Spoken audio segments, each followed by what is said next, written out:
Lesson 12. Receive the pearls of grace. Once again we come forth to abide with you and to celebrate with you. Once again we come to abide with the holy mind that is the sonship. We come to abide with our brothers and sisters, and we come as brothers and sisters. Indeed, we come forth to abide in that process whereby the sonship is remembering itself as the Son. Indeed, beloved friends, I come forth to share that with you that already resides within you. I come forth, we come forth, to join with you who have chosen to answer a certain call, to bring forth a creative expression that can signify to the world the truth that alone can set this world free. Free of what? Free of fear and of all the children that fear begets: guilt, dishonesty, unworthiness, limitation, need for suffering, judgment, and the list goes on and on. Ultimately, when the gardener seeks to improve the quality of the soil from which he would want his flowers to bloom forth, the gardener seeks not to look upon the effects of a weed, or that which is above the surface, but rather he makes haste and goes for the root.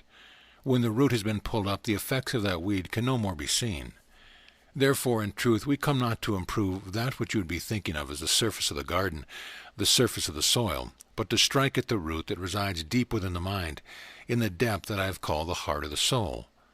All that we endeavor to do, then, is designed to uproot the weed of fear that has been made a home in the depth of your being. The way of the heart has been designed to bypass the cognitive or thinking mind and to strike at the roots of fear that abide in the depth of the mind in a place that is, by and large, unconscious. All that we do seeks to dissolve that root from the depth of your being. These first 12 lessons have required you to truly participate with the devotion necessary to extract the wisdom that has been offered to you. We cannot do this to you. We can only do it with you. For never can anything be forced upon the mind of the Son of God. The Holy Spirit makes no effort to usurp or take from you your freedom, for in your freedom all power under heaven and earth resides. Discover the obstacles to love. Grace does not descend until your Father knows that you are willing to prepare a place to receive it. This is why, in the process of healing and awakening, it is not necessary to seek for love. It is only necessary to prepare the place, the soil, by choosing to discover the obstacles to love, which all come down to fear, and to be willing to loosen that root, that it might be removed from the garden of your consciousness. Then the rain of grace that purifies, transforms, awakens, and brings Christ consciousness to the mind can descend gently. For when the rain falls upon hard ground, it strikes the soil and runs off, and the garden remains barren. But the wise gardener, who has softened the soil, reached in and began to pull up the roots, sifted the soil and made it soft, open and porous with the intent of bringing forth a beautiful garden, will indeed be assisted. Then the rain of grace will fall gently, without it being earned. It is given freely. Drops of grace have been offered to you in each and every lesson. Some you have received, some you have not noticed. Some are waiting to penetrate the deeper levels of your consciousness as you continue in your willingness to release fear. Suddenly a pearl of grace that has not been received will sink deep. Then the recognition will come. The awakening will come. Suddenly you will find yourself saying, "Wait a minute. This insight, this vision, this realization I just had sounds like something that was in the first lesson. I think I'll go back and have another look. Yes, there it is. I wonder why I didn't notice it the first time." It is simply the natural process in which the drops of rain of grace have not yet a place to be received.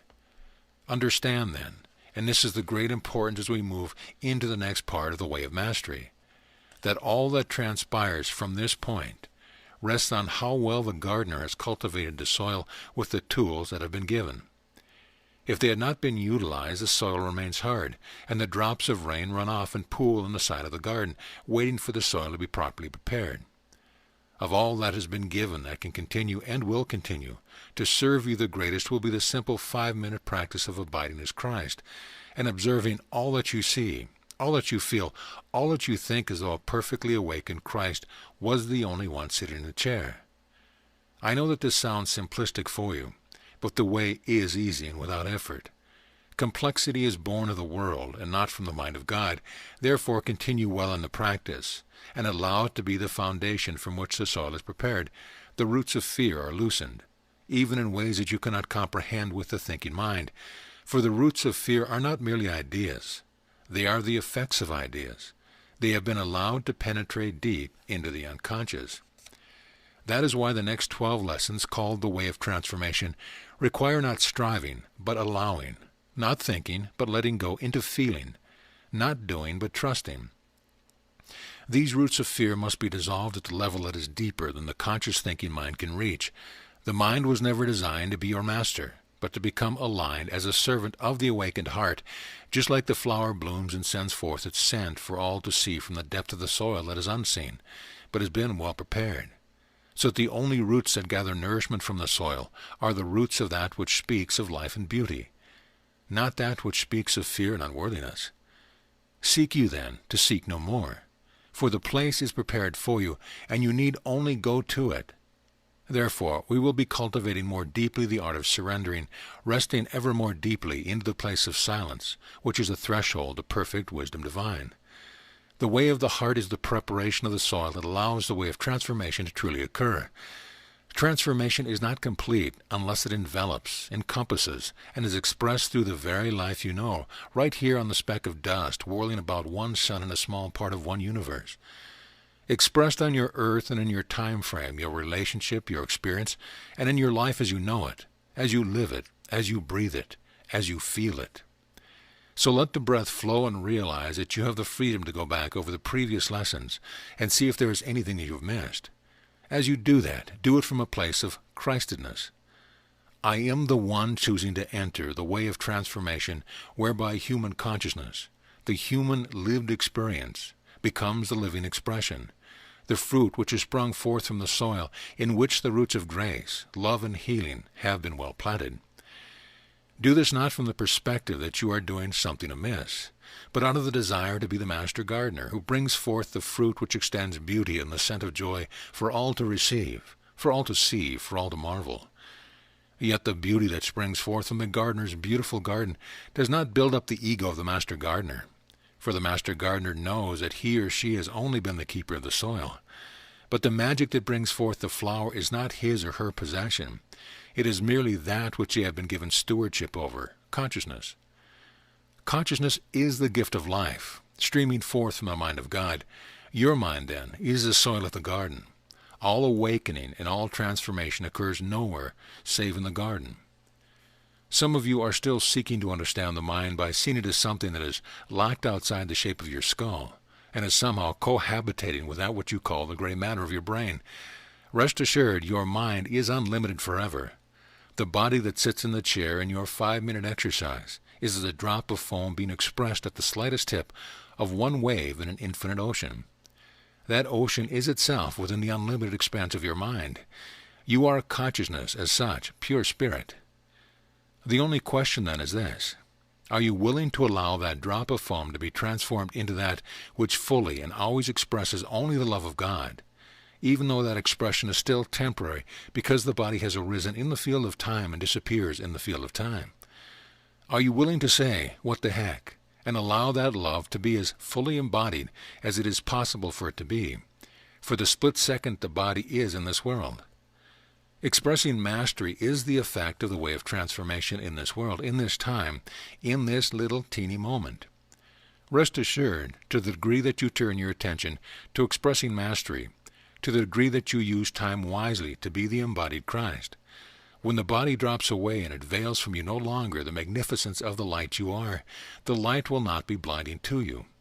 You will not contract in fear. You will merely let this world go gently and as easily as a child has put away the toy that he has outgrown, because its usefulness is complete.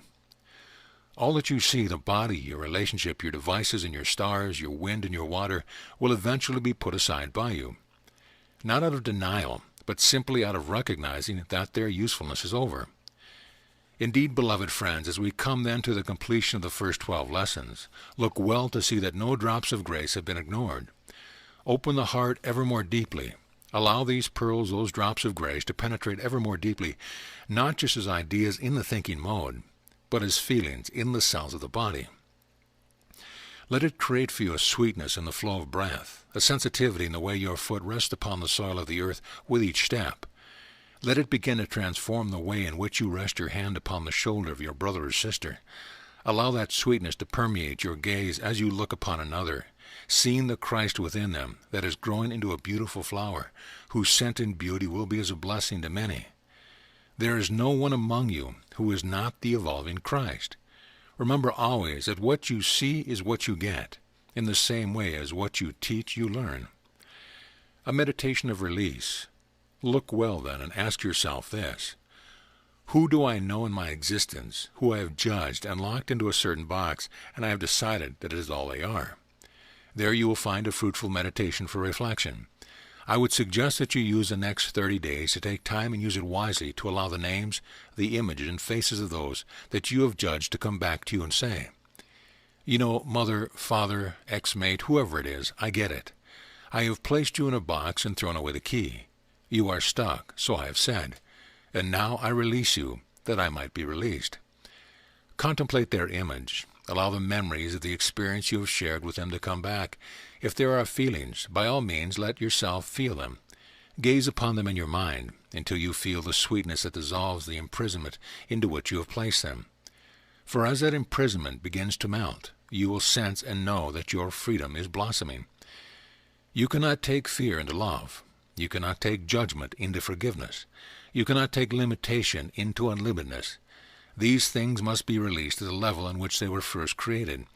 Therefore, make note that this practice should not be overlooked. Give yourself 30 days with the goal to truly go back and, shall we say, mop up any forgiveness or releasing that you need yet to do. Do not let the mind say, "I don't know if I did that well enough." For understand, it is the Comforter that releases you and the other through your willingness to allow it to occur. Now there are some effects. This will mean that when you have truly done that, never again do you have any justification or excuse for attaching any experience you have had or any feelings you have ever felt to the hook on the side of their imprisonment that you have placed them in. Often the human mind, the egoic mind, wants to hang the coat of its judgment on the hook just outside the bars in which you have locked someone. For instance, that which I have experienced is the result of my father's alcoholism. That which I have experienced in life is a result of my mother having 40,000 affairs a week. That which I have experienced is a result of my business partner who has stolen my golden coins. That which has caused my suffering is the result of the position of the stars in the sky when I chose incarnation. If only they would have gotten it right, I would be fine. As we conclude the way of the heart, I say unto you, do not enter the way of transformation until you have truly and fully satisfied your awareness, that you are not clinging to even the subtlest iota of perception, that in any way you are a victim of the world you see. Nothing has been caused by your relationships. All of them have merely shown you what you have already decided will be true. The world, then, is not the cause of anything. You merely see what you have used the freedom of your consciousness to concoct about yourself. For example, lack is not caused by taxation. Taxation is caused by the decision to need to believe that there is a power outside of yourself that needs all of your energy. Government does not cause you to be subservient. Your sense of being subservient, guilt-ridden, weak, and limited is what birthed the idea of government. Then some of you, as loving brothers and sisters, say, "Well, I'll play that part." They become your politicians that create the disgruntled feelings that you have. The world is uncaused by anything, save the choices you have made as a free consciousness. You have concocted the thought and then immersed yourself into that which reflects back to you what you have already decided to believe.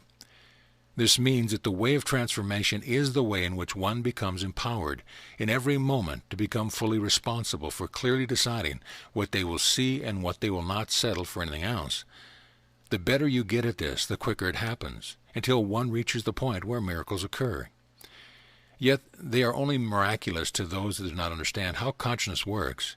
You can achieve the place in which you hold out the palm of your hand and desire the sweetest tasting apple that has ever been created, and it will literally appear in the palm of your hand. Of course, at that point, you will be well beyond any need whatsoever to even hold the thought of requiring physical form. You will begin then to get a sense of mastery by being able to look at the world you see and observe clearly what has been changing in it. You will observe how quickly and effortlessly that which the heart truly desires, because it is in alignment with the mind of God, becomes manifested effortlessly. When the gap between the pure desire and the manifested reflection of it smaller, and smaller, you will literally sense in the feeling body that mastery is growing. You will know that you are merely a child of God playing without ceasing in the sandbox of all possibilities called the mind, and that there is literally nothing out there that is solid, nothing out there that is unrelated to you. So that is where we are going if you wish to come along on the journey. If you are willing to truly become committed to uprooting every root of fear that has taken hold within the depth of the mind, that has been rendered unconscious because of your hatred of yourself, it is called the separation from God, and therefore, because it has become unconscious, it has ruled you. Time to release the unrulable, by allowing that alone which can uproot the root of fear to come and take up its rightful place within you, Christ-mindedness. You have your homework before you then. Go within and ask, have I taken the time to fully focus on each lesson? You may realize, when I read the third lesson, I was trying to watch the football game on television. I wonder if I missed something. When I read the seventh lesson, I was thinking about going out to dinner.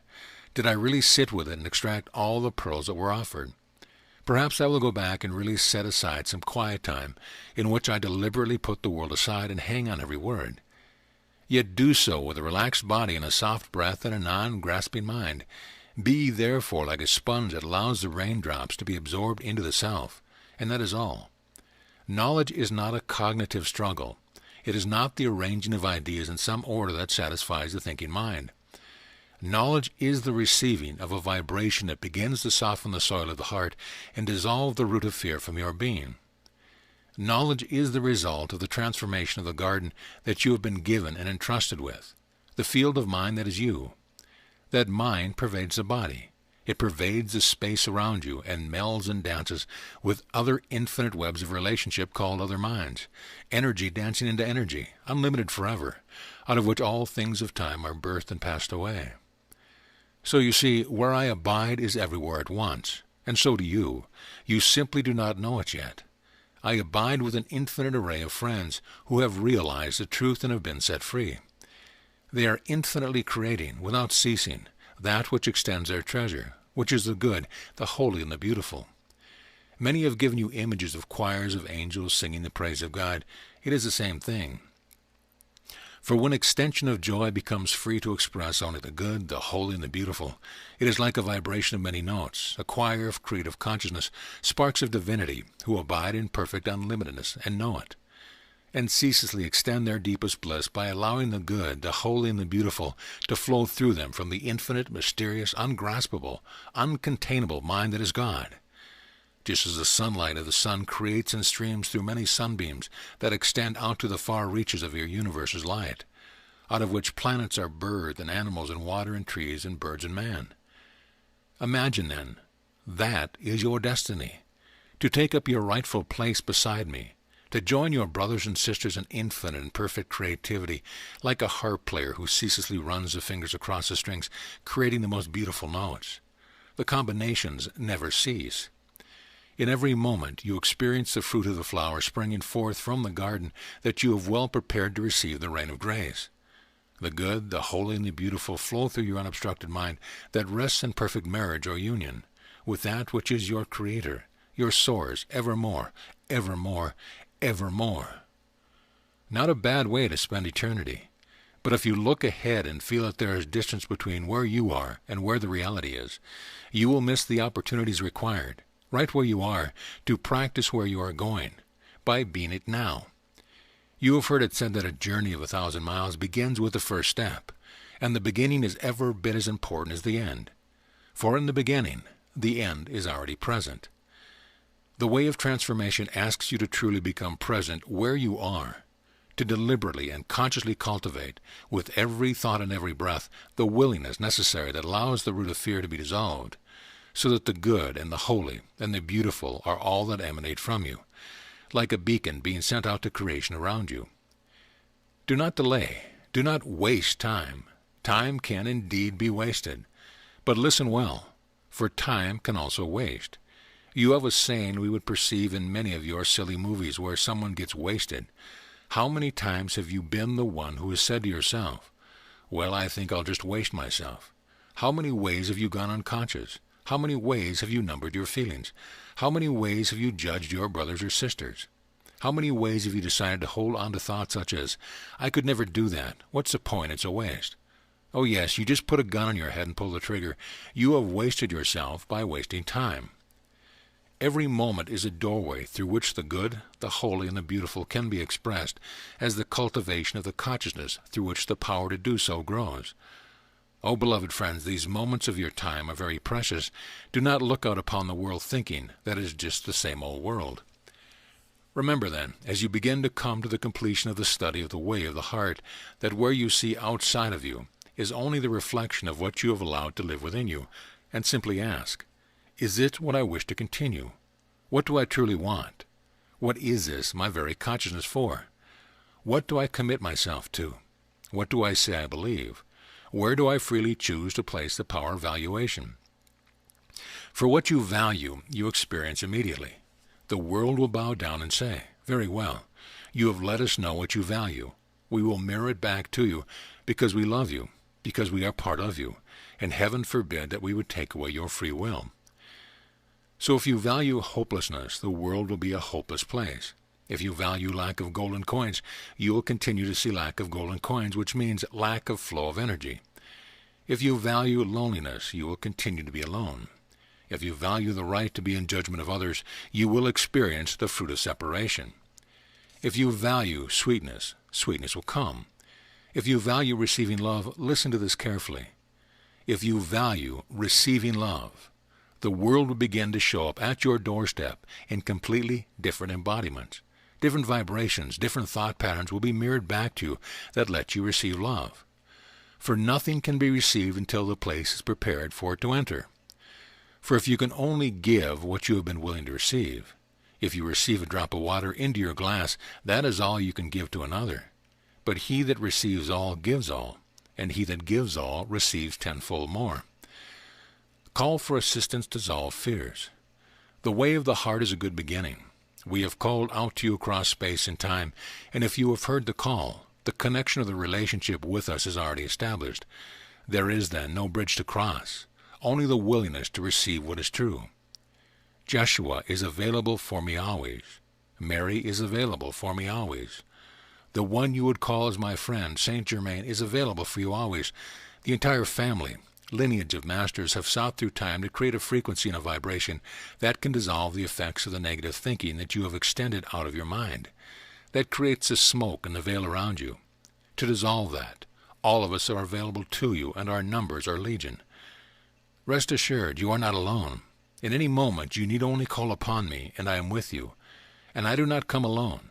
For some of you, then, we would highly suggest that in those moments when you feel like you need a little help, when fear seems to be coming up, but you know you must go ahead, whatever it is, whatever you think you are fearing, simply say, legions of angels and masters and friends, whose number is infinite beyond comprehension, you who are sent directly of God to assist me over the ditch, come now, because I declare it and I receive it, and therefore it is.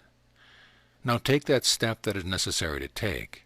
It will not be your imagination. We will be with you, and the perfect end is certain.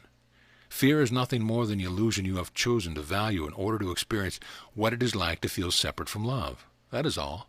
You merely waved your cosmic magic wand and said, let there be fear so I can experience it.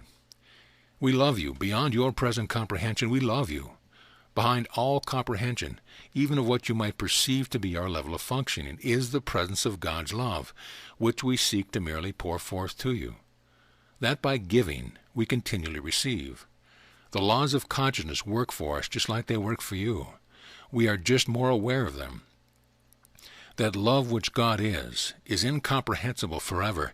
The sunbeam can never comprehend the sun. I am a sunbeam to that sun. You are a sunbeam to that sun. We are therefore made of one substance, and that substance alone sustains us through that eternity.